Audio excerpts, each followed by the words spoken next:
Jersey, they've been downgraded 9 times in their credit rating. This country already has a debt problem. We don't need to add to it by electing someone who has experience at running up and destroying the credit rating of his state.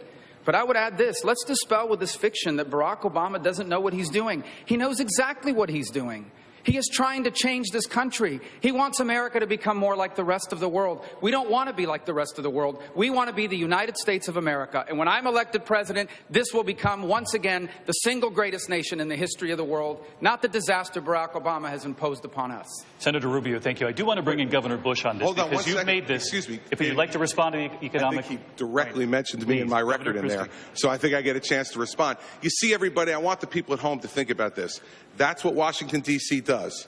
The drive-by shot at the beginning with incorrect and incomplete information, and then the memorized 25-second speech that is exactly what his advisors gave him. See, Marco, the thing is this.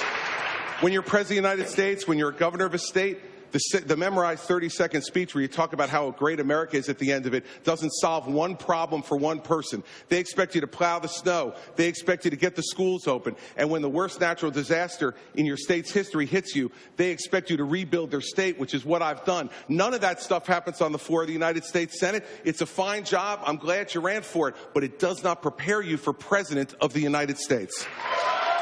Senator Rubio. Chris, your state got hit by a massive snowstorm 2 weeks ago. You didn't even want to go back. They had to shame you into going back. And then you stayed there for 36 hours, and then he left and came back to campaign. Those are the facts. Here's the bottom line. This notion that Barack Obama doesn't know what he's doing is just not true. There it is. He knows exactly what he's doing. The memorized 25-second speech. Well, that's the reason everybody. why this campaign is so important.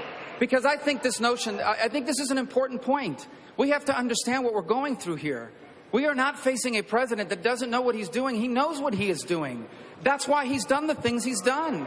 That's why we have a president that passed Obamacare and the stimulus. All this damage he's done to America is deliberate. This is a president that's trying to redefine this country. That's why this election is truly a referendum on our identity as a nation, as a people. Our future is at stake. This election is not about the past. It is about what kind of country this is going to be in the 21st century. And if we elect someone like Barack Obama, a Hillary Clinton, a Bernie Sanders, or anyone like that, our children are going to be the first Americans to inherit a diminished country that will not have Governor Christie, Chris, why don't you mention what the shame is? Get into this. You know what the shame is, Marco?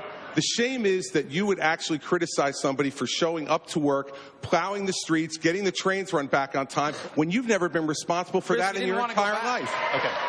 He didn't want to go back. And the fact is, I went back, it got done, and here's you didn't want to go back. I went back. Oh, so wait a second. Is now one of the skills you get as a United States Senator ESP also? Chris, everybody, you said you weren't going to go back. The fact is, Marco, he told everyone he wasn't going to go back, and they had to shame him into going back. And then when he decided to go back, he criticized the young lady, saying, "What am I supposed to do? Go back with a mop? By the way, clean up the flood." It gets very unruly when he gets off his talking. Thank you, Governor. I will mention you. It's your record. It's not a talking point. It's your record. Governor Bush.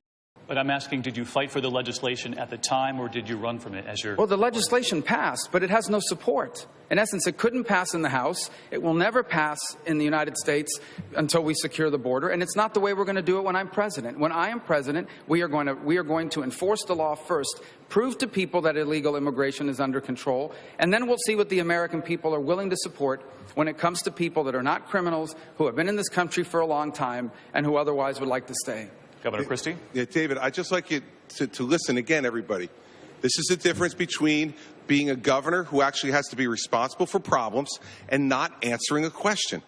The question was, did he fight for his legislation? It's abundantly clear that he didn't. It's abundantly clear that he didn't fight for the legislation. When the teachers union attacked me with $20 million of ads because I wanted to reform teacher tenure, I fought them and fought them and fought them, and I won. When people wanted to raise taxes in my state, a Democratic legislature, and threatened to close down the government, I told them, fine, close down the government. I'll get in my cars, head to the governor's mansion, order a pizza, open a beer, and watch the Mets. You can call me when the government reopens. And guess what they didn't do? They didn't pass a tax increase because I vetoed it, and they never closed the government because they knew I would fight for what I believed in.